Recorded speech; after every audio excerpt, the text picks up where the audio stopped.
Let's begin.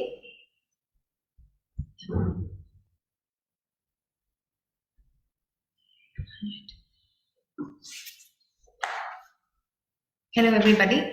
I am Priyanka. I am. Hello, can you hear me? Am I being heard? All right. Yeah. So I'm Priyanka, a psychologist working in the Pranjani Foundation. We are a Section 8 company working for the vocational rehab and supported employment generation for people with special needs. We are a pretty new organization, but with an extensive dream and hope to make an impact in the near future. And today we have with us none other than the Mary Barua ma'am. And I guess whoever of us belong to this fraternity has to know about her, because even that we have autism spectrum disorder included in our Disability Act has had Mary Barua ma'am as the backbone of it, the movement that she has created. She has been an Ashoka Fellow from the year 1998, and she is the founder director of Action for Autism, and she has taken an oath of eradicating misdiagnosis and misinformation around autism spectrum disorder all her life. She's still carrying the baton, and she's this bright, wonderful, amazing, dynamic person that we're going to meet and hear today. Thank you so much, ma'am, for being here with us today, and I cannot how happy and overwhelmed we all are to have you here today. Thanks a lot for your time, ma'am. Thank you so much. And before we begin, we just have to make one single announcement that this is our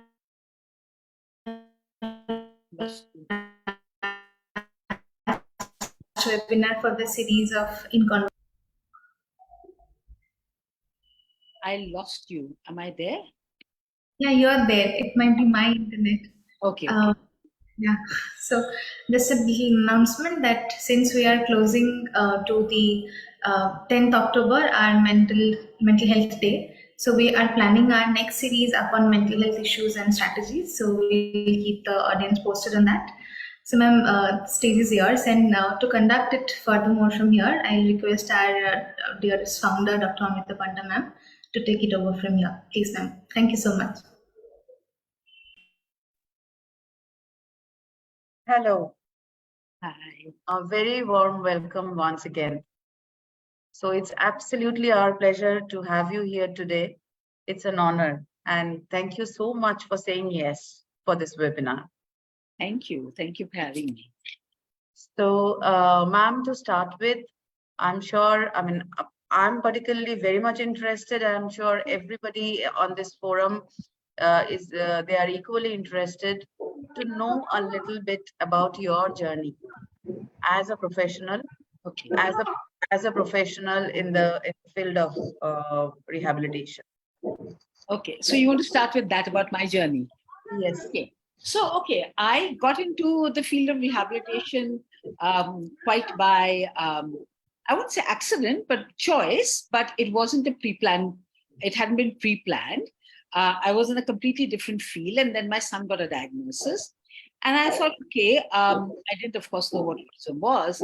So I took him to special needs schools and was going there. But as I started getting books from overseas, because there was very little books overseas also, and we had to get it through snail mail, because there was no email and, quick post and all that. So everything came by C-mail and airmail.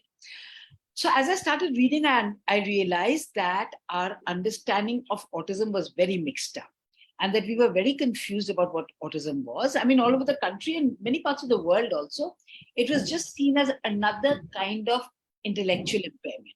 It's just another kind of what in those days was called mental retardation.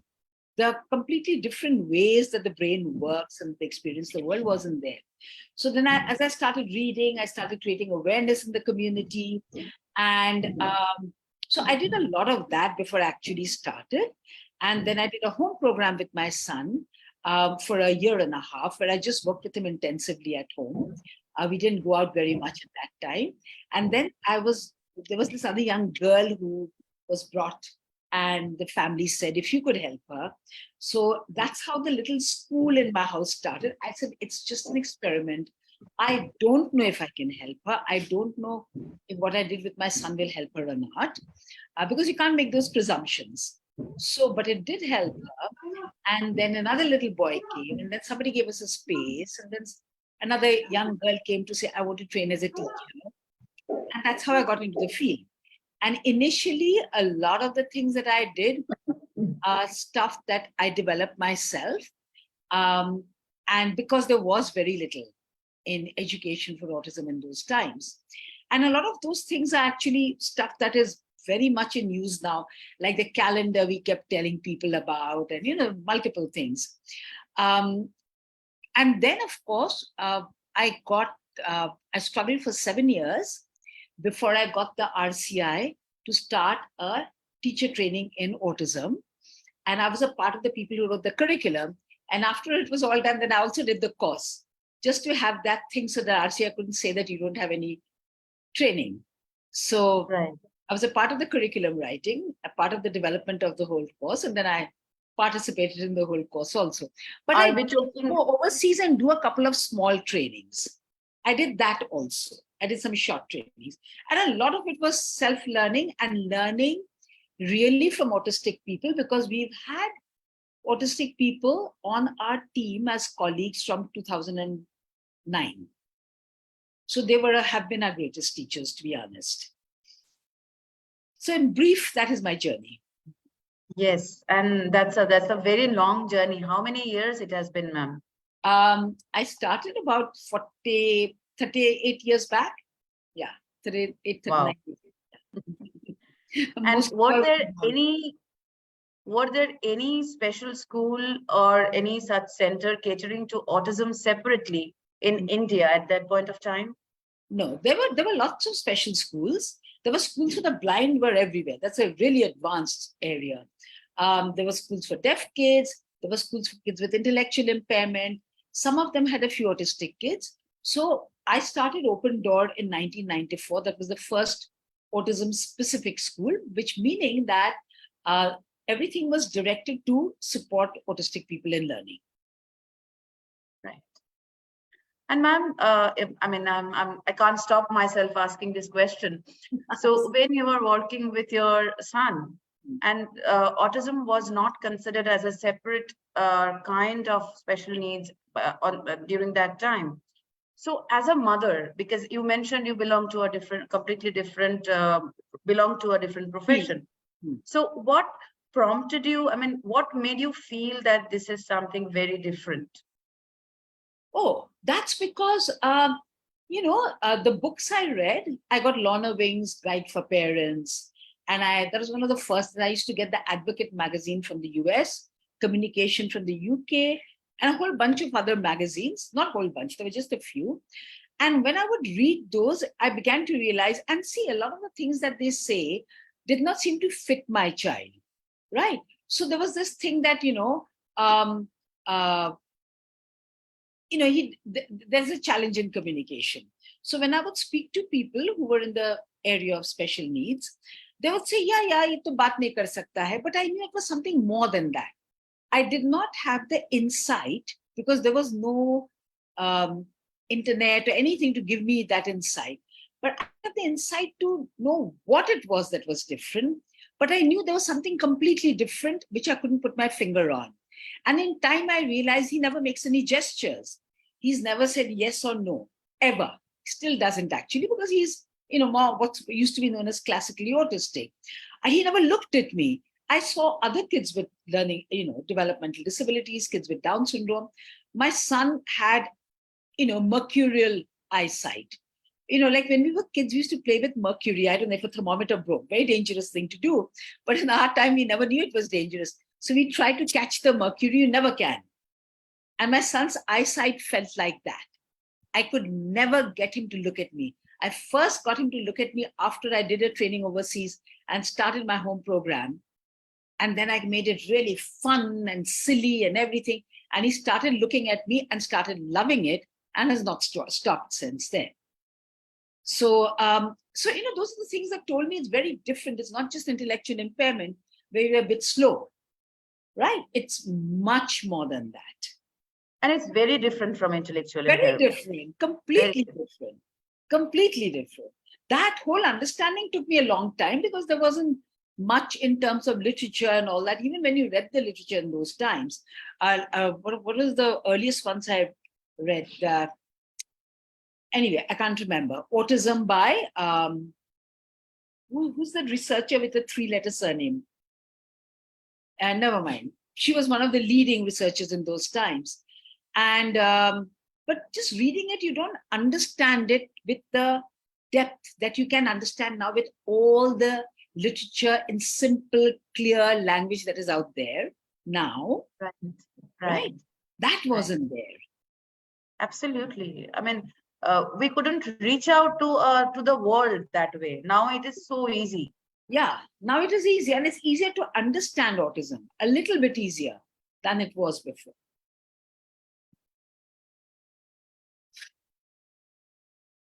Can you hear me, or have I lost you? Yeah, we can hear you now. Yeah. I think something's happening with my... Yes. Yes, ma'am, we can hear you now. Yes. Yeah. No, I wasn't saying anything. I just thought everybody looked frozen. Okay. So, ma'am, when did Action for Autism start? We started officially registered in 1994, November, but the school had started in April 1994. A lot of the awareness raising had started around 1991. So it has been working for a lot. See, because I didn't know what an NGO was. I didn't know you had to get registered. Those were not my intentions. I just wanted to help a few people. But I used to also volunteer with other NGOs working for kids with disability in general. And my friends there told me, you should get it registered. And I couldn't understand why, and they insisted. That is why the registration happened in 1994, which officially is the year we started. So it was a continuous learning process. And very organic. Everything we've done has been very organic. Right. So, ma'am, we will be talking about assisted and independent living today. So I would like to learn from you. You have come up with a wonderful assisted living space. So what are the basic, and that is the concern of all the parents. What will happen to the children after them? And that is the primary concern. And maybe every single day, every single night, they go to bed with that particular thing in their mind, with that sense of insecurity. So, ma'am, what are the components you would say are important, are integral part of our residential living, be it assisted or independent? See, I would say whether it is independent living, something that I don't think we have in India at all. All of us thought of independent living, but we don't. Independent living is where individuals live completely independently. You have it in a lot of the developed countries, whether in the West or in the East. They live completely independently. They have somebody, a social worker or someone who comes and looks them up periodically, maybe once a week, maybe 5 times a week, depending. And then they have people on call. And these are people who live independently, who kind of, manage their stuff on their own. There are maybe 4 or 5 of them living in a place. I don't think there is any independent living in India currently. There may be some for people who are blind or people who are for deaf. Physical disability. Yeah. But I don't think there are any for developmental disabilities at all. What we have more of are assisted living, where people with developmental disabilities live, and they're assisted in whatever are their requirements, right? And keeping that in mind is very important. So, see, I would say that the most important for any assisted living is the philosophy that drives it. That is the determining factor of how it is run. That determines what are the systems we have in place. That determines the people who support the disabled individuals. That determines how they support them, what their understanding is. So essentially, it has to be support in the areas where they need support, and to make the living area as independent independence enabling as possible for the residents who stay there, right? So that is, I think, the most important thing. And when you're talking about that, it has to keep in mind respect for diversity. See, the thing is that now it has become the in thing to say these things. Everybody's talking about respect and diversity and respect for people with disabilities, etc., etc. But I don't think often understand or reflect, really, I would say reflect on what that really means. They have become catchphrases that we use a lot, but there has to be a certain amount of reflection. And I know we reflect on it every day at every discussion we have. And we are constantly self-correcting, because you have to reflect on when we are saying respect, is what I'm doing, is it truly respectful? And I think one of the yardsticks one can use is, if somebody did that to me, would I be okay with it? This is something we keep telling our people. Yeah, aapke saath koi aisa kare, aap kya, would you be all right? That, I think, is the best yardstick. If I'm okay with somebody doing that to me, then yeah, it's okay, right? But if I wouldn't like it if someone did that to me, then why would I want to do it to somebody else, right? Unless I have a really good reason, which would be to do with the requirements, safety, health issues of the other person, right? But it has to be thought through very carefully. So I think that, I would say, is the most important thing. And I think, and I believe that, yeah. No, bolo. Please, ma'am. No, carry on. No, ma'am. I believe that is the primary concern of the parents, of the stakeholders, the safety, the security, and the hygiene aspect of it. Yeah. So, I mean, there are plenty of residential cares now in our country, but this is a particular area where we are still stuck. Yes. And you know what? I think one important aspect of what you said, I hope I'm not stuck again. No. Okay. Can you all hear me? Yeah. So one of the things that I would say that is very important is to ensure that we are treating the support persons with the same respect that we want them to give to our people. Very true. Now, if that does not happen, in many places, not many, in some places, the support persons are treated as somehow lesser people. They don't need as much, they can eat less, or they can have a place to stay in which is not that nice, they can have a bed that is smaller, all that kind of stuff.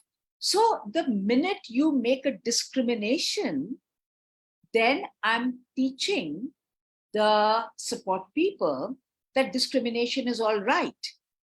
It's okay to discriminate. It's okay to discriminate, because if I'm being discriminated, it's okay to discriminate. And when discrimination happens, ultimately, now you and I will not be there forever. But if I'm teaching that, then in the long term, it is the most vulnerable that will get discriminated the most. And who are the most vulnerable? We have to think of that. So this is something, our people are the most vulnerable. So ultimately, if I'm teaching discrimination, the person who will get discriminated the most when my eyes are turned is the individual. So, when we are talking about respect and dignity and all of that, it has to be a holistic thing. It cannot be, there has to be inclusion for my kid, but it does not matter if there's no inclusion for that kid. Actually, that is what our society teaches. It never works in the long term. Never, never, never. In the long term, and I know that even with all of this, we can have a lot of difficulties later. But we should aspire for the absolute best that we can do, so that at least we'll have the good. But if I aspire for only the average, I'll have the bad, right? So we have to aspire for the best that we possibly can. Absolutely. And it's not easy. It's not easy. I'm not saying it's easy. But it's not easy, and it's a process. It's a process. We cannot achieve it in one go. It's a process. It's a process. So, ma'am, when we talk about the assisted living in our country, most of the time we see that there are very little provision for women or ladies, for girl children. So as a country, and I mean, you have exposure to the country and to the whole world. So how do you see it? I mean, are there more centers coming up with who will accommodate girl children? See, I don't know about that, but I'm not sure why there are centers that do not want to take girls at all. I know there are centers that take in girls as well as boys, and they have separate sections for them and all of that, right? But there are centers that will not take in girls at all. And I don't really understand why they do that, particularly because a lot of the people who are spearheading the movement are women themselves. And I wonder that they don't realize that they're discriminating against their own gender, right?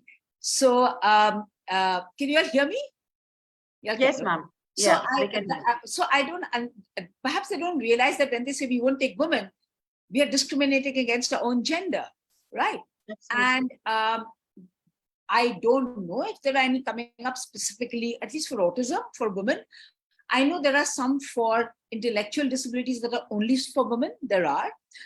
We take in men, women, anything. The gender is irrelevant to us.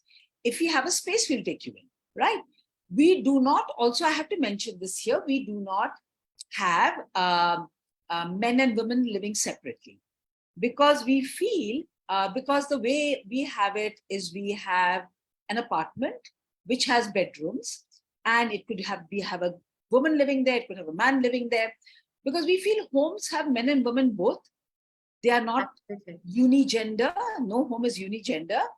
And if we start saying only for men, only for women, where would we put a transgender kid who might come to us? I wouldn't know what to put then, right? So the gender is irrelevant to us. If you have the proper systems in place, and if you're running it like a home, I don't think it matters whether you have girls and boys living together. One of the reasons why the separation happens is that there is a strong belief in our society that has been propagated by special education to a great extent, that disabled people are sexually predatory, and disabled men will leap on you and rape you, right? So this is the narrative that has been propagated. I've heard it myself multiple times. I don't hear it as much now, but I'm sure it's not dead and gone, right? And that is one reason that if you keep boys and girls together, the boys will leap on the girls and rape them, right? The thing is that they do nothing of the kind. We have a home where we have very few women and more men, but nothing ever happens like that. We have support people who are men as well as women, right? And I mean, in that case, we would have to say we'll only have men, and men working with them, only a woman, and that'd be such a artificial ecosystem. Then that's not a home.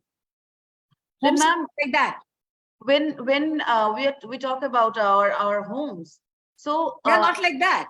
They're not like that, and exactly. This can happen inside a regular home too. Exactly. And that's an aberration. Yeah, and that's an aberration. And hopefully we are running our homes in a way that they don't promote these kinds of aberrations. Those aberrations happen because we close our eyes to it.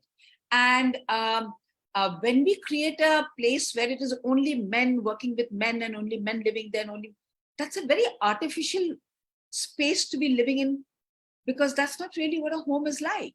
And unhealthy might be. Yes, absolutely. So we don't do that. I'm sure people have very good reasons why they do it. It's just that I don't know what those reasons are, but we don't feel that that's a very good way to be doing it. You were talking about philosophy of organizations who has come up with residential setups. I think this is the philosophy with which you started, Ananda. So would you like to talk a little more about Ananda here? Okay, I must add that the philosophy is not for Ananda. the philosophy is the philosophy of action for autism. That's Wow. what it works with. I mean, that's the philosophy behind the organization. Okay. And in fact, it's so much a part of the organization. Ananda is not located at the same premises where the rest of the stuff happens. So we have to really work on developing it there as well, because here it's a part of the ecosystem. So we are working on making it a part of the ecosystem there. So it's not an Ananda thing, it's an AFA thing. And we believe that it's something that enables the place to run in a more in the way that we really wanted to. So yeah, you wanted me to tell you about Ananda. All right. So Ananda is it's a place that is located a little bit outside Gurgaon in a rural area, because there was no way we could afford land or space inside the city. And I, like coming from a typical urban perspective, I recall a lot of the parents telling me in the early days before we started all this, that in many discussions, we should have them in the city, because if you put them outside the city, they'll get isolated. And I used to buy into that at that point. And then later I was thinking, really, on the rural, people, they're also people. I mean, if our kids stay in the rural areas, they are not staying in some, on the moon or something, right? So, but urban people, we buy into these ridiculous notions that if it is not in the city, then it's a terrible thing. I mean, our kids are in the rural area, the villages around them are lovely and welcoming. It's a healthier place, no pollution. It's a really nice place. And, but initially, I know that 20 years back, everybody said it has to be in the city. And I kept, going crazy trying to look for spaces in the city. So anyway, it's in a rural area. And we've got a largish piece of land where we had to construct various things based on the demands of the government, because we got panchayati land, which we then got converted, etc., etc. And so we had to set up a community thing and all those things. In addition to that, and those things, believe me, are easier to set up. Getting money to set up a residence is really tough. But we have one apartment currently where we have 11 individuals who stay there, and another, I think, 4 who come for short stays. Plus, it is open to people who are, if there is a crisis in the family, they suddenly need to come and stay. Families can come and leave them and go, but of course, we have to do a functional assessment before we do that. So that's what we have, and it's I should have kept some pictures. It has. You enter into a little lobby, and then in front, you can see an open space. There's a kitchen. We have an open kitchen, by the way, and a living room. Wow. And people ask us, how can you have an open kitchen? You can. You have the proper structure in place, and the kids learn. And they know that the kitchen, I go in to keep my plates. I go in to, clear up my plates into this bin and all that and wash my stuff. But then I don't go into the kitchen, right? And they learn that. And we have a large open living area there, right? And then we have a little lobby with rooms around it, and then we go up, and then again there are bedrooms. So we have bedrooms down and up as well, and a lot of them live separately. They have their own rooms, and some of them live shared. And it depends. Many of them want to share, many of them don't want to share. So depending on that, right? Okay. So that's how it's. And we have a cook who helps, but our residents also help. And they all go to work in the day at a vocational center, which is a 3-minute walk down. It sounds more. It sounds more like a family, Yeah, like yeah. a regular family. It's meant to be like a family, yeah. Yes, and we have this innate tendency, ma'am, to underestimate our kids. When you were talking about the open kitchen, Yeah. so we have an innate tendency of underestimating the individuals. So I think they learn wonderfully when given an opportunity, right? So, ma'am, can you? There are many parents today in this particular forum, and they are looking forward to you for this talk.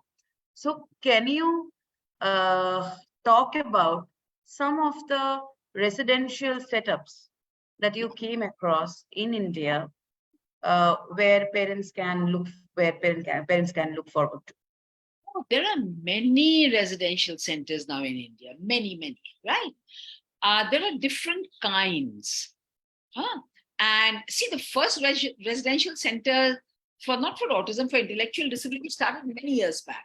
There's something called Aadhaar that has been there for 50 years in outside Mumbai, right? There is something called Gods in Pune. There is something that Parivar started about 30 years or 25 years back. So were a whole lot of them. It's not that what we're doing now is, absolutely new.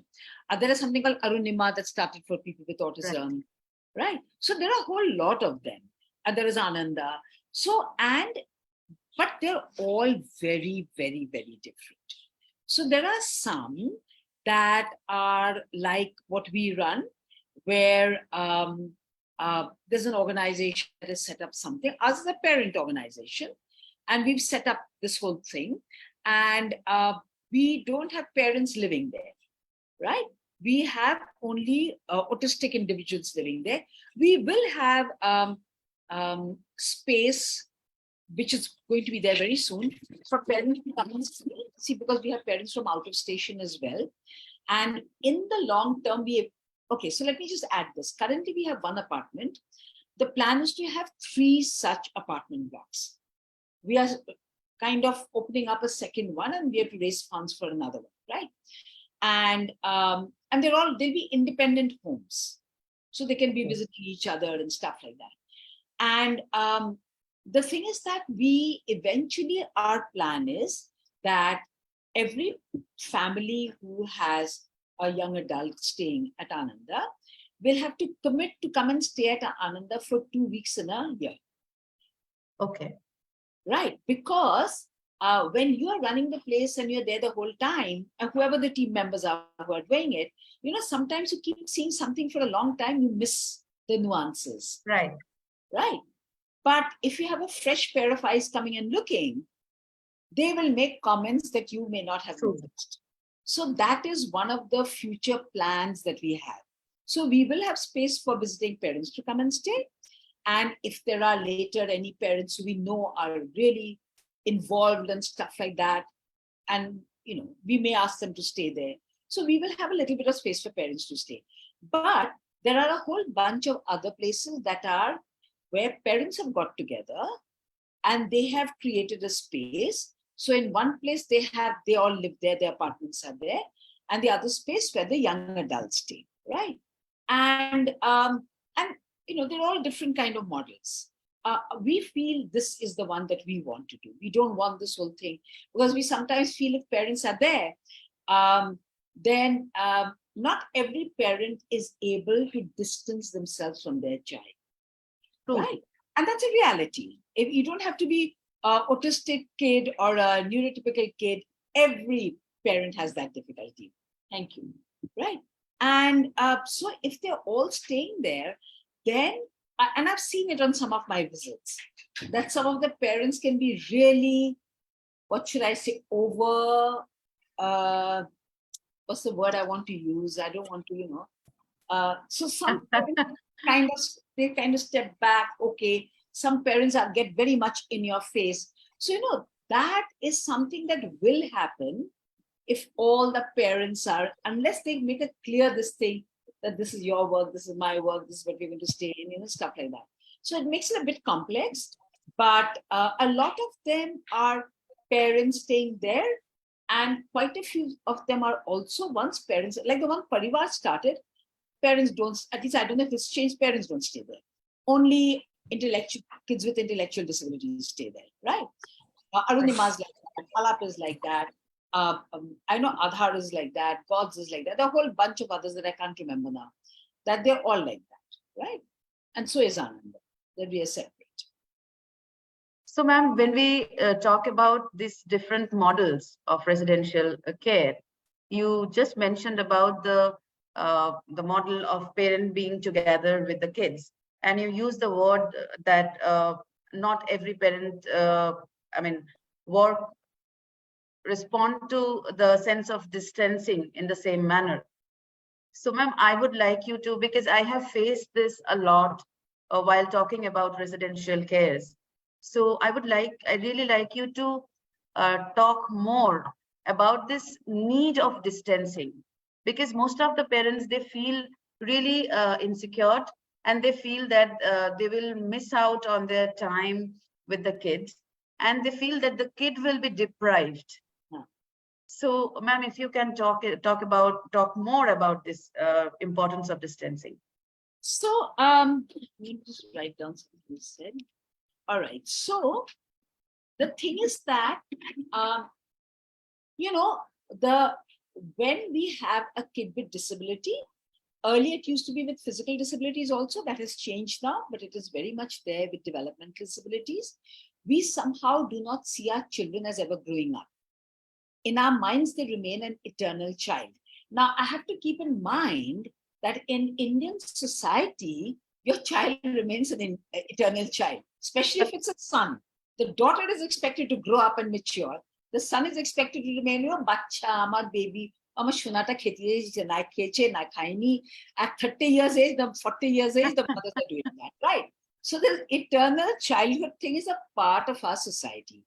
And when you have a child with disability, that gets, because you feel my child has challenges, there are certain things that they need help with. But, if we learn to let go, something I was telling a parent whose child is still living with them and wanted to, and it's a son in the 40s and is still struggling to send him across. And I said, you know what?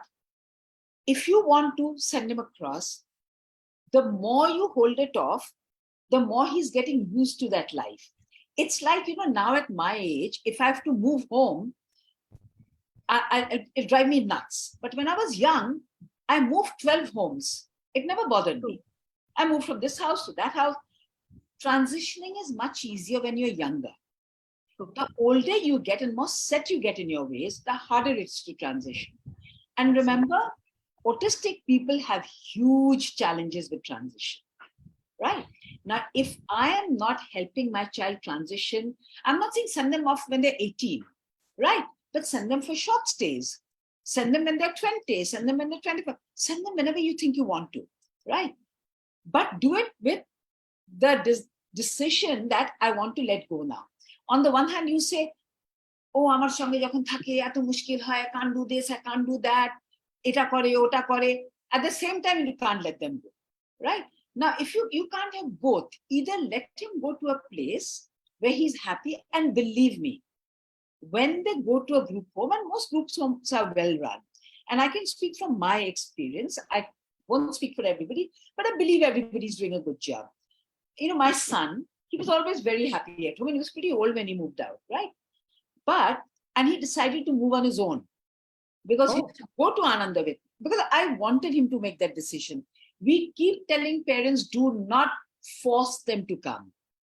We tell families how to prepare their children to come, because they have to be willing and ready to move. So in my son's case, I didn't really have to do that, because he used to go there, see the place, and he used to stay there for short periods. And one day I asked him, do you want to stay there? He said, yes. I said, are you sure? He said, yes. So he moved in there. And then sometimes he comes to visit me. That's his home now. So he doesn't come home, he comes to visit me.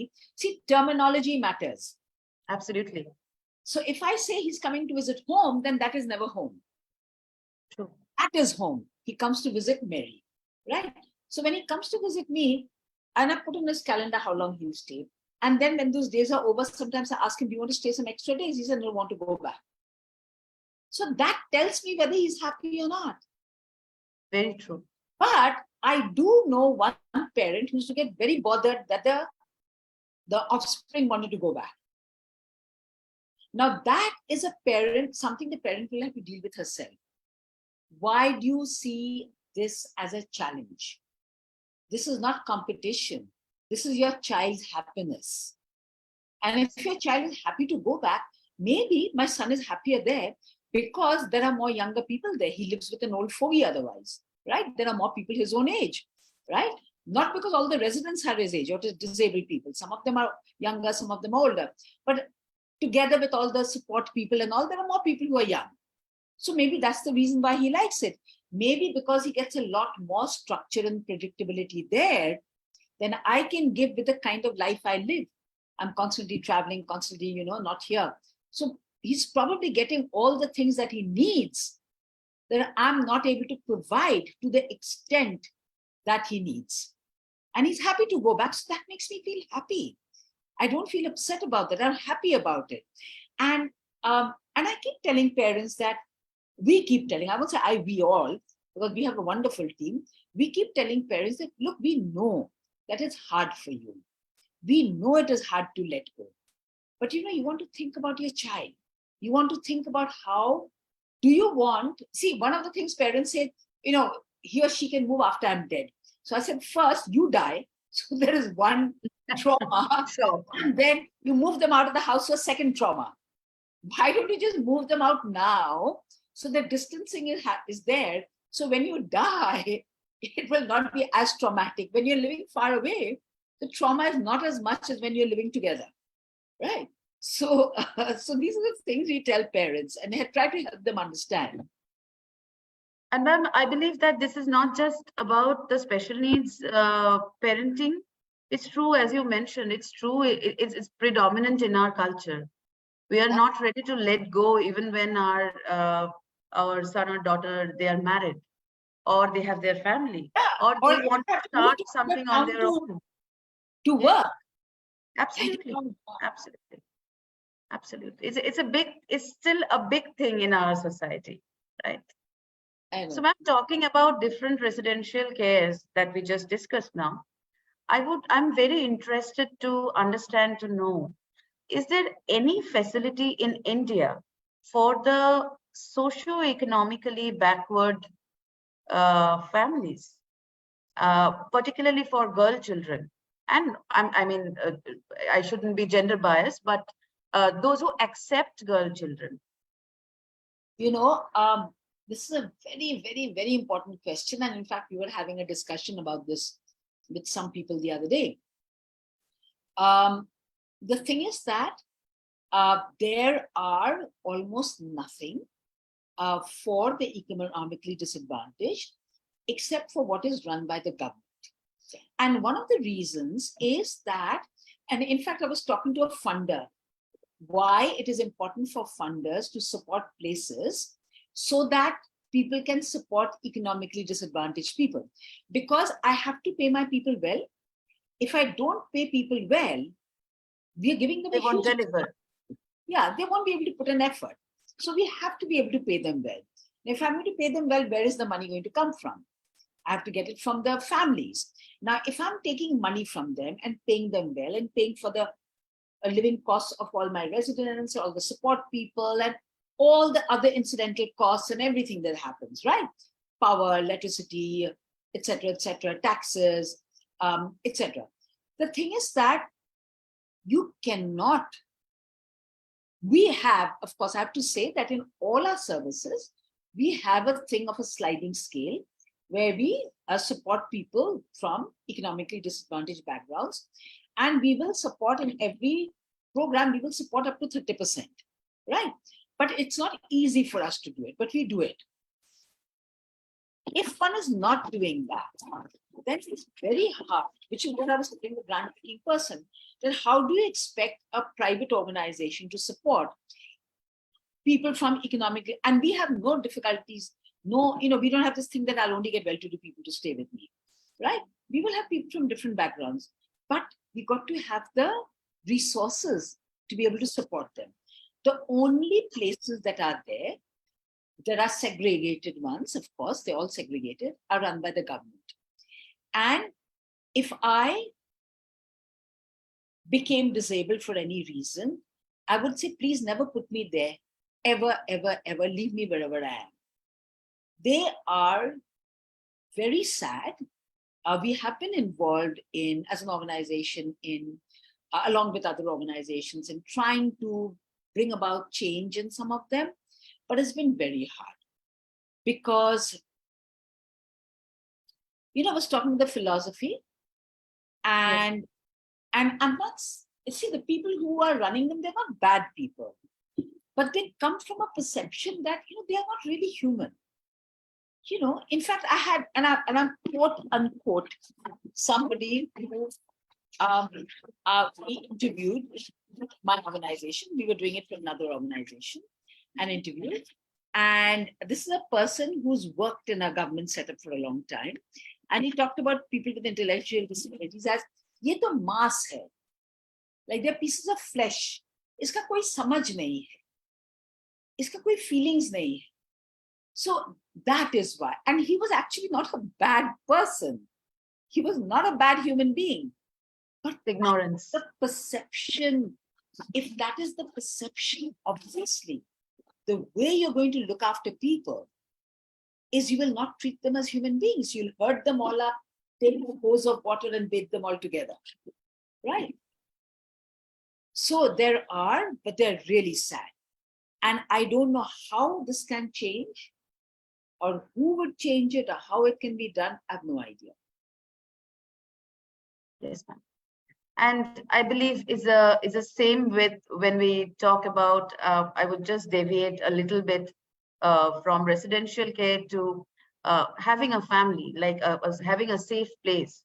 When we talk about the special needs individuals in the for waiting for adoption. Yeah, the orphans. absolutely. It's also a horrible state at this moment. Like they do not have a very, very bad. And you see why the philosophy is important, or the understanding, or whatever word you want to give to it, is because very often, and I'm 100% certain that all the parents here, when they think of safety, they think of safety of girls and they think of sexual safety. Right? Now, first of all, when you're talking about sexual safety, it's not just girls, it's boys and men too. Both. Yes, of course. Right. So it's both. Secondly, abuse is not just sexual abuse. And that's a mistake we make. Abuse is being spoken to in a harsh tone. Abuse is being slapped around if you don't do what I ask you to do. Abuse is if you do not instantly do what I tell you to do, I lock you up in your room. All of these are abuse, right? But for many people, the thought that always comes to mind is sexual abuse. That is one of the things that happens very little compared, I'm not saying it doesn't happen, compared to the other form of abuse, which is massive. Massive. Sexual abuse is a tiny part. That kind of abuse happens in schools, that happens in homes, that happens everywhere, right? So, and like bathing them all together, or keep creating a bathroom where I have 2 or 3 commodes together so that they can all do potty together. That is abuse. Would you do it? So, that is all abuse, and we don't think of it that way. We only think of very obvious means of abuse. So these are all abuse. And very often, a lot of families who've come to us and then have gone away have been people who've said, do you have video cameras in their rooms? And we've said, no, absolutely not. And we cannot dream of having it because it is violative of their privacy and respect. Absolutely. Right? Absolutely. And this is something most parents still don't understand. We do have video cameras in the public areas. Largely, if somebody has done something, one of the kids has been, upset or something, we go and check kya hua tha. Not to keep an eye on anyone, because I don't think we believe we need to keep an eye on anybody. That's how we run the place, right? And I hope that that's how it stays. And we'll never keep it in the room, because what families will often say is that, but if the video camera is there, only I will have the thing to observe. I said, how? Do you have a control over that? How do you know there are 5 other people not sitting there watching or taking videos of what's happening? And why would a person even do that? I mean, it's also about the quality of life of that person.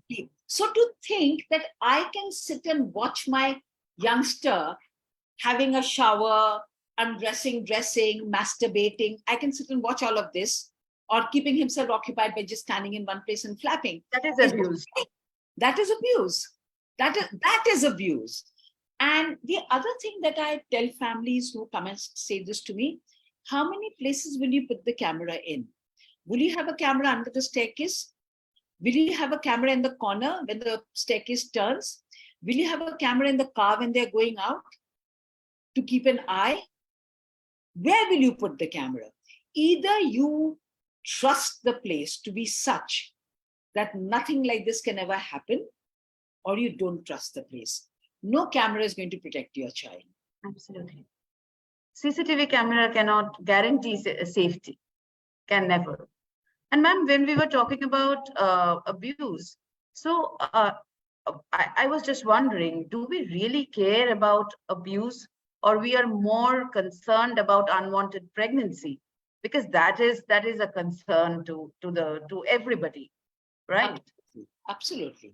And in fact, we one of the things we tell younger parents who come to us, that if anybody ever tells, you see, in earlier times, doctors would tell parents that get a hysterectomy done and it'll prevent your daughter from getting abused. It does not prevent them from getting abused. It ensures Right. they can get abused, but they won't get pregnant. Right?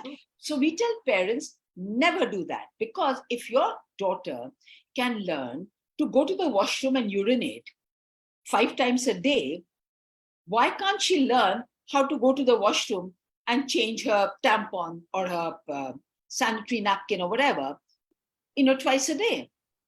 If they can, for 5 days or 6 days in a month, if they can go to the washroom and wash their bottom every day, why can't they do it?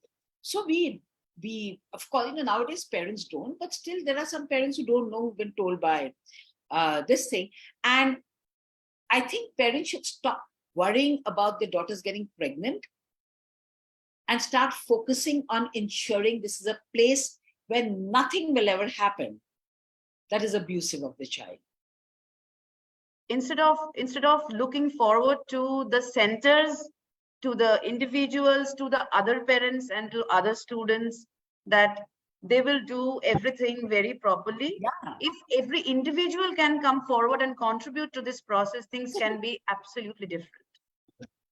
Parents can get together and say, let's decide what all we can do so that there is no abuse. What are the systems we should have in place? Thank you so much, ma'am. It's such a wonderful discussion going on. So you have been, before we open this forum for questions from the participants, so I would really like to know, ma'am, you had a very long journey, and we, all of us, know that you are really passionate about your work, and you are not workaholic, but you work a lot. So ma'am, it's my question as a psychologist, what do you do for yourself? How do you maintain balance, poise, stability as a professional, as a human being, with this long, illustrious journey that you had?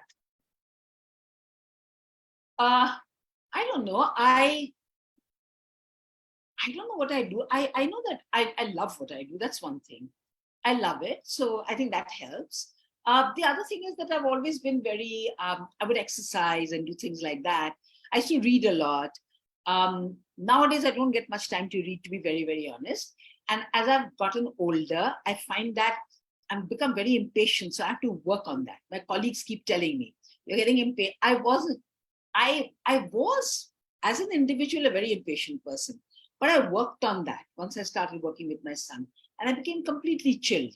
But I find that I've again become impatient. So I do things like, one of the things I've started doing now, which I didn't do as much earlier. See, earlier I had to travel a lot. I was constantly traveling, right? So I think that also gave me a break from the day-to-day, maybe. And I was doing all kinds of things, and that helped. So now I try and take a break, even if for 2 or 3 days, every 2 months or so, just to take off.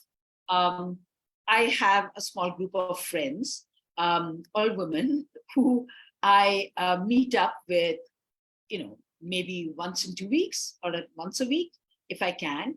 So there are simple things that I do that, and I still walk. I can't do any of the extensive exercises because of other health issues, but I still walk and I do some yoga. So, and I think those are the things that keep me. I read, but not as much as I used to. I really don't have the time to read as much, which is really sad, because there is amazing amount of literature out there now. that one should be reading, right? So yeah, I think I do that, and I enjoy going to Ananda. I enjoy going to Jasola, our main center, being with our team members, because they're all fun and terrific people to be around. So I think that's what keeps me going, being around all the people that I have in our organization. Thank you so much, ma'am. Thank you for sharing. With your permission, we would request the participants if they want to ask questions to you. Yeah. So participants, if you have questions, you can please raise your digital hand.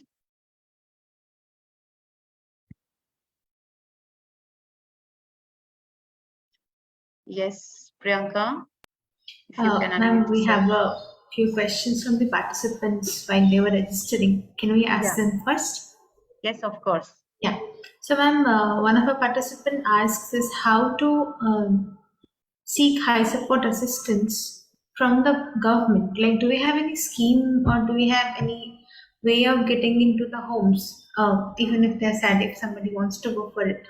What is the way? Like, do they directly go to the centers and talk, or is there something else that they can seek from the government for the support part? For assisted living? Yes, ma'am. Yes, ma'am.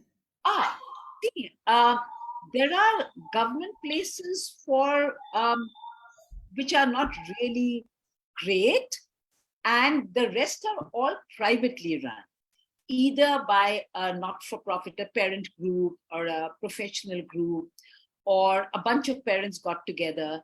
So what you have to do is go to a place that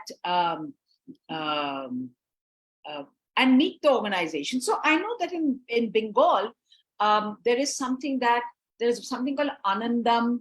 There is another one that is called, I don't know, I know the places, but I don't know what the organization is called, run by another one in Birbhum of somewhere. Then there is something that Autism Society West Bengal is starting. There is something that India Autism Center is planning to start. Then there is a whole bunch of other. Anandam is running, and the one in Birbhum or wherever is also running. Birbhum, ma'am. Yeah, it's just started.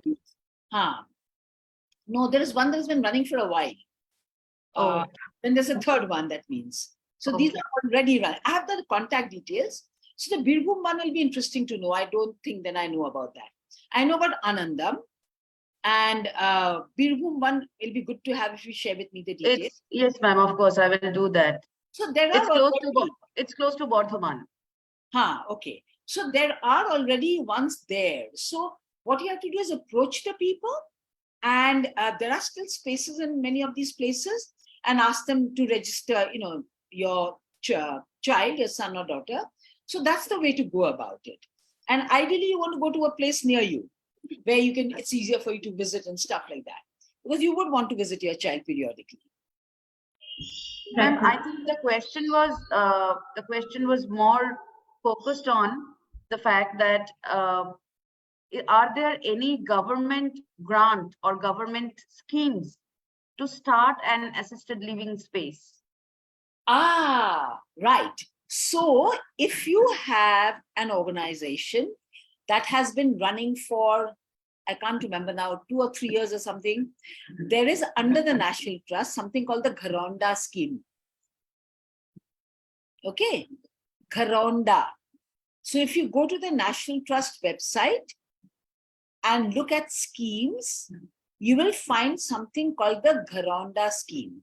So the Gharonda scheme will give you, I think it will give you a certain amount of money for construction, not the full, but a certain amount definitely, and a certain amount for day-to-day running. So check that out. I don't know what the amounts are now. This is a scheme that was started at least 15 years back, and it supports quite a lot of assisted living in different parts of the country. And I don't think it supports anything in Bengal, so you could very possibly check it out. Yes. And ma'am, apart from Gharonda, are there any other scheme? I don't think so. None that I know of. Okay. The National Trust is the only one under which there is something. Yeah. Thank you, ma'am. We have a participant, Pinky Pal. If you can unmute, please. Hello. Hi. Hi. Good evening, ma'am. Yeah, so I am Pinky Pal. So I have one query. I don't know, maybe this is stupid question. So like I just want to ask whenever like in the pregnant I lost you. I lost you. We are unable to one hear or you. not. Hello. We are unable to hear you. Can you please repeat your question? Yeah, sure, ma'am. Sorry. Actually, whenever the child will be in in her or his mother's home, at that time, is this possible to find out whether the child would be autistic or not?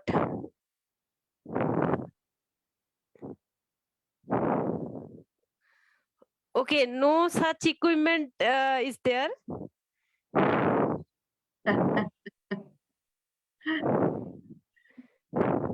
No test. Or okay. No such test is available. Okay. Yeah. Thank you So for your like question, what are the Pinky.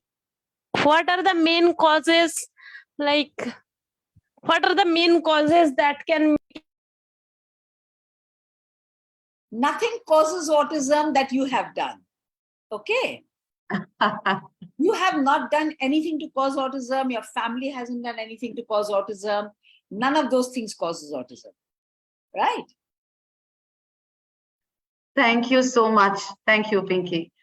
We have Lavina Shingupta. Lavina, you want to ask a question? Yes, ma'am. Actually, I want to know in home, when a child wants to get admitted, is there any kind of norms? Are each and every child are welcome, or any kind of certain kinds of rules or norms are there to select a child? Selection.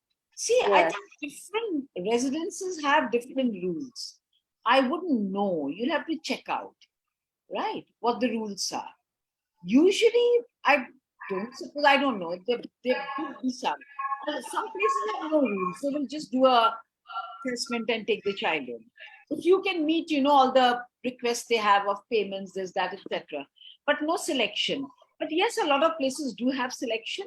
So you'll have to check that out. They will all be different. Thank you. Thank you so much. Shorab, would you like to unmute and ask your question, please? Yeah. Yes. Thank you so much, ma'am, and a great session. So my question is that I work with kids in a school setting. So I never had the opportunity to speak with or deal with autistic children or children with disabilities. So I find it a bit difficult to how to identify if there is a child who's dealing with say some kind of learning disability. So how do I implement some sessions, or what strategy I can use to identify such children in a school setting? So what do I do with that? I think we'll discuss this in another forum. This is about,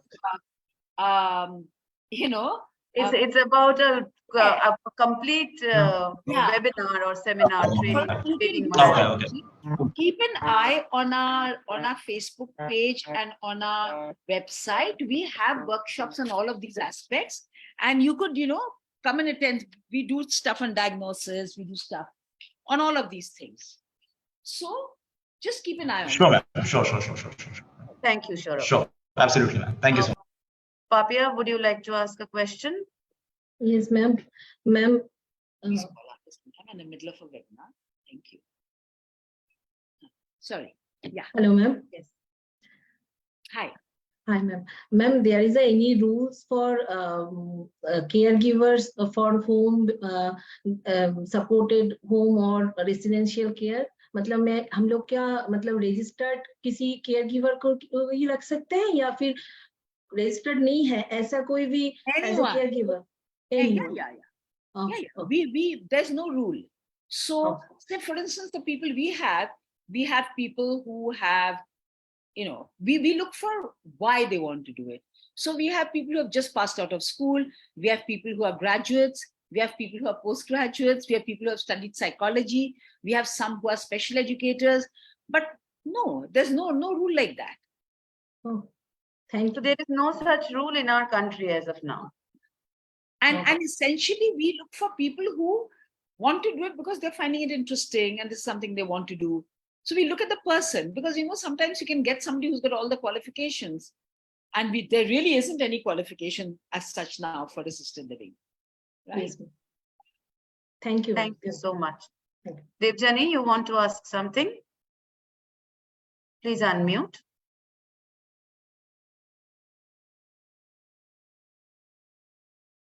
Please unmute, Devjani. Hello. Hi, Yeah. hi. Ma'am, actually, I have one question that because we are talking about beyond parental support, we are talking about the residential support beyond parental and caregiver. But at the point of time when my question is that is there any kind of rules or any kind of method to make them understand that this is the time now you need to send your word at this kind of residential support? When actually मेरे बोलने का ये मतलब था, एक तो ऐसा point आता है जिस टाइम में parents are not that much well to maintain their word according to their needs, तो तभी हम लोग सोचते हैं उनको रेसिडेंशियल एक सपोर्ट में देने के लिए. बट वो कोई आसान तरीका है क्या? क्योंकि कुछ पेरेंट्स तो समझ नहीं सकते हैं because of the attachment with their words.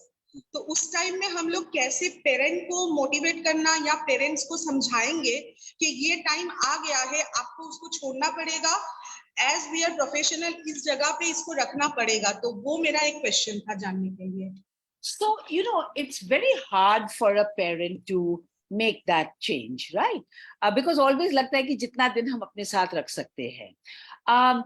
So I think the thing to do is to talk to them, and from a very empathetic perspective, and say that, look, I understand it is very difficult, but आप ये सोचो आपका भी तबीयत, you're not that well, you're not getting any stronger, right? And you're not able to support him that well.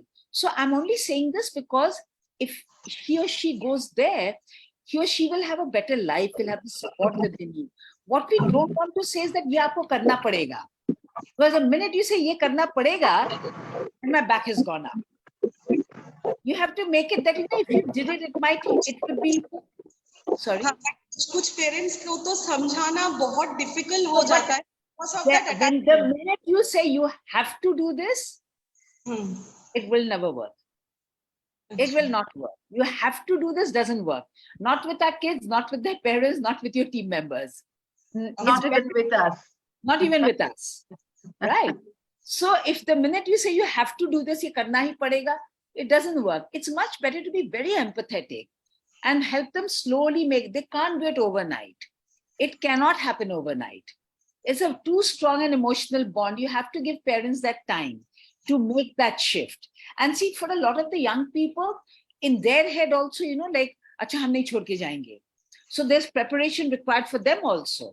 So you got to use a lot of visuals and stuff like that and make it very clear for them and talk to them about what will happen there, how it can be a fun life, it can be your own this thing. So talking about all of that is very, very important. Thank you, ma'am. Thank you, Devjani. Empathy. Yes. We have Kasturi Dastidar. Kasturi, if you can unmute, please. Yes, I just want to add that madam telling about the Gharonda, it is the National Trust Scheme. It is in the National Trust Scheme. That all the details are there. So if somebody is interested to see that, yeah, they can go for the internet. They can find just type the National Trust Scheme. Then they will get all the details. Yes. It's just a Ma'am has already mentioned that. Yes. Thank you. Thank you so much, Kasturi. Yeah. Bonostri Deshorkar, you wanted to ask something. Can you please unmute? Yeah. Yes, good afternoon. I want to ask what if actually I want to know the location of Anand at Gurgaon, and also like to know if there is anything like near Calcutta or in West Bengal. I've heard something like bid home, but the location I did not realize. What is the location? Banasree, আপনার কথা খুব clearly বোঝা যাচ্ছে না। আমি যতটুকু বুঝলাম, in auto. হ্যাঁ, আমি যতটুকু বুঝলাম যে আপনি যেরকম আনন্দার কথা বললেন, যে আনন্দা যেমন একটু রিমোট লোকেশনে, সেরকম ওয়েস্ট বেঙ্গলে কি আছে কলকাতার কাছাকাছি রিমোট লোকেশনে ম্যাম যে কটাই সেন্টারের কথা আজকে বলেছেন, আমরা তার লোকেশন আপনাদের সাথে যারা পার্টিসিপেন্ট আছেন শেয়ার করব। আপনারা ফিডব্যাক ফর্ম জমা করবেন যখন করে দেবো ম্যাম, যে কটা অর্গানাইজেশন। ঠিক আছে, থ্যাংক ইউ ম্যাম, ভীষণ ভালো বাংলা বলেন। আমি বাঙালি। হ্যাঁ, কিন্তু সবাই জানে না ma'am.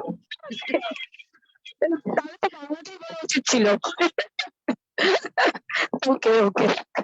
So we have Sushila Yadav. Sushila, you want to ask something? You have a question on the chat box, but this is related to sexuality. So if you want to ask, you can ask, ma'am. Yes, ma'am. Hello, ma'am. Hi. Hi. Ma'am, I have this question from a long time, but I feel you are the best person to ask this. What about our youngsters on spectrum? We can make them full their desire, like sexual desire, we can teach them masturbate and all. But what about their fantasy? They want to marry.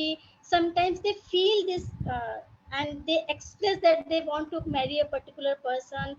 They are feeling attracted towards someone, and they want the social kinds of things like ring ceremony, marriage and all. So how to handle all these situations? This is a very, very good question. The thing is that, in our society, marriage is seen as the be-all and end-all of life. If you have not got married, then you haven't lived. And if you got married, if you have not had children, then you haven't lived, right? So that is the way our society tends to think. Amongst people we know, there are so many who've chosen not to get married, who have opted. I have friends who opted never to have any children, who've decided not to get married, right? And then there are people who wanted to get married, did not find the right person, right? So this is really a part of life. And I think it's very important for, if parents could, parents of people with special needs could give this perspective to their children from the time they are young. Because this constant focus on shadi, shadi, shadi, shadi, they start thinking that shadi is the be-all and end-all of life.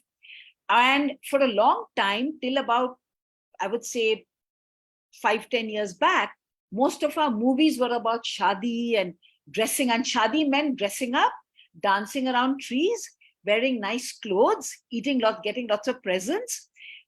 Shadi is a lot more, right? So the thing to do is, one, to talk about what marriage really means. That if your partner is sick, you stay up all night taking care of the person. If your partner is sick, you have to be there, and whether you are the man or the woman, if your partner is sick, you have to cook for that person if that partner is not well, right? You have to take your partner to the doctor. You have to plan meals. You have to plan your budget. It's good to talk about those things, right? Not as a thing that, acha, if shadi karoge to ye hai. As just, what does marriage mean? It means all of this. Because in the head of most Indian youngsters, marriage is all about, dressing up, beauty parlors, new clothes, people coming to the party and getting lots of gifts, right? But that's not marriage. Marriage is a lot more. So talking about that, and also talking about the fact that not everybody gets married. I may like somebody a lot, but what if that person doesn't like me? Then I can't get married, right? So giving these scenarios to our children. I know I did that with my son. He hardly spoke. He barely looked at me. But while he was there with me in the room, I chat about these things. About, Swenso Mashi, Dako, Oto, she, and I used to make up stories also sometimes, and sometimes they were real. I'd say she liked Swenso so much, but that person did not like her so much. So that's why she never got married, because other person had to like her. Otherwise, so if all people are managing their sexuality without marriage, the same way that they manage, our people can also manage. The important thing here is to not give them that idea that masturbation is bad. That is a big issue. And we make it very clear to parents that masturbation is not bad. It's perfectly okay. It's perfectly healthy. We just teach them particular, when is it a time to masturbate? Well, I don't go around masturbating on the road or this thing. So we teach them all of that using a lot of visuals and structure. So they don't go around masturbating all over the place. They know whether, they're at the school or they're assisted living. Those are the things we got to teach them. That you don't always get the partner you want. You may want to get married, but it may not happen, right? Nice if it does, but it may not happen. If you want to take care of your sexual needs through masturbation or whatever, that's okay too. And in fact, if there is any young man who wants to, sometimes some of them may want to go on these calls, where you pay money and you listen. So we also help them understand how much money you want to spend on this. Don't make any transactions. You can have that call and this is the amount of time you want to listen to it, because they can cheat you and take away your money. But we won't tell them, because a lot of regular men and women also listen to make these calls, right? So if they can, why can't our people? But teaching them how long, when to stop, that is what is important. So how they can regulate their sexual requirements, their desires, their needs, that is what we'll have to work on. We've not done a great deal of work on it. We've done a little bit of work on it. So I'm just sharing what little we have. Thank you so much, ma'am. That's enough for now. Thank you. Nice Thank talking you to you. much, Sushila. Kasturi, do you have another question? No. Thank you. Your hand is still raised. Is there any other question? We had another question by another participant regarding assisted living at a cost-effective model of assisted living project. I think ma'am already has spoken about it. So are there any other questions from the participants? If not, we will be closing this session. So I know ma'am is in hurry, so I hand over to Priyanka. And thank you so much, ma'am. Yes. No, I think somebody's telling a child. Okay, that was not us. Okay, Priyanka, over to you. Thank you so much, ma'am. We are like, I don't know what to say. We were listening to you so wholeheartedly. At the two way the feedback form link paste message we almost forgot all of it. And you're such a wonderful speaker and such a wonderful person. Thank you so much for the presence, ma'am. Oh, thank you. And we would love to have you here with us sometime. If you can please come and visit our center once and maybe just do something more hands-on. We would love to have you here with us. So looking forward to that, ma'am. Thanks a lot. It's been wonderful. Thank you so much. This was fun. Thank you, ma'am. And we'll hand it over for the closing ceremony to our Mrityunjay sir. He's a special educator here. So I'll just hand it over to him. And ma'am, thank you so much. We just want you here with us in more. Thank you so much. Take care, ma'am. Thank you, Priyanka ma'am. Good afternoon, everyone. It's my pleasure to thank Shall I step out? everyone joining. Can I step out? Yeah. Ma'am, just a minute. We'll be closing with your presence. Okay, Yeah. okay. Sorry. Okay. It's my pleasure to thank everyone joining here today on behalf of Steve Ranjani Foundation. I would like to extend my heartfelt gratitude to our speaker, Ms. Mary Barua ma'am, founder and director, Action for Autism and Disability Rights Activities, for sharing valuable knowledge and time with us today. My sincere thanks to all participants for joining in today's webinar. My sincere thanks to Priyanka Mukherjee ma'am for hosting the webinar. I also thank our moderator, Dr. Amrita Panda ma'am, founder and director, Deep Ranjani Foundation, for wonderfully moderating today's event. My sincere thanks to Deep Ranjani Capacity Building backend team. Without their support, it was not possible to arrange today's webinar. I hope today's topic has a lot of value to all of our day-to-day activities. We are coming up with another series on mental health from September to November on the occasion of Mental Health Day 2023. Stay tuned. And at the end, once again, I extend my gratitude to the esteemed speaker, Meera Barua ma'am, and the lovely participants. Hope all of you have already submitted your feedback forms. Thank you all. Have a wonderful weekend. Okay, thank you. Thank you, ma'am. Thank you. Bye, ma'am.